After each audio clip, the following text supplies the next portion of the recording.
Magandang hapon mga karwas, mga kabendot, mga ka-DIY. So ayan, may pa-order tayong isang fully automatic foaming machine. So yung pagsiset up po niyan, mas pinadali ko. May markings po lahat. Yan, may letter P.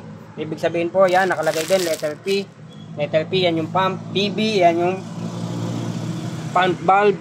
Yan, kaya po may PB dyan, dadaan. Tapos lahat po yan may markings na. Kaya hindi kayo maliligaw. Napakadali pong i-set up. Ito po ay bound to Davao Oriental kay Mr. Archie Palma. Salamat sir sa tuwala. So ito po ay mapapaship bukas. Sir, para kay sir po, ito ay gagawa kayo ng ganitong storage nyo. Pwedeng nakapatong na lang dyan. Yan. Kasi ito pong hose na ito, yan. Kailangan nyo na igagawin yung gray po ay yung may thread po na 1/2. 1/2 po ang thread nyan. Yung gray po nabibili sa hardware. Then gamit lang kayo ng sealant. Kabit nyo, napakadali po nyan. Kaysa magpa-ship tayo ng ganito na napakamahal. So, napaka-basic pong gawin. So, nandyan na po lahat. So, testingin po uli natin. Kasi although ito ay dinesting ko na. So, isasaksak na lang po natin. Hindi na tayo gagamit ng bendo. Connect na lang po sa outlet. Para madalian lang po. Ito ay bilisan lang po tayo. So, isaksak ko na po.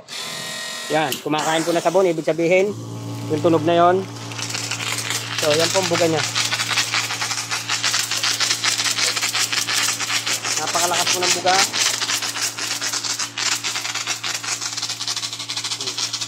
So, mabilisang testing lang po tayo. Hindi na natin patatagalin. Hugutin na natin. So, bago ko hugutin, pakita ko lang sa inyo. Yun. 1 seconds po siya kumakain ng sabon. Kaya yan mo yung 1 na nakalagay.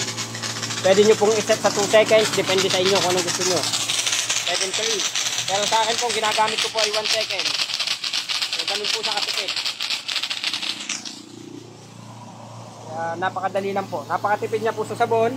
Yung ating fully automatic po na yan ay auto refill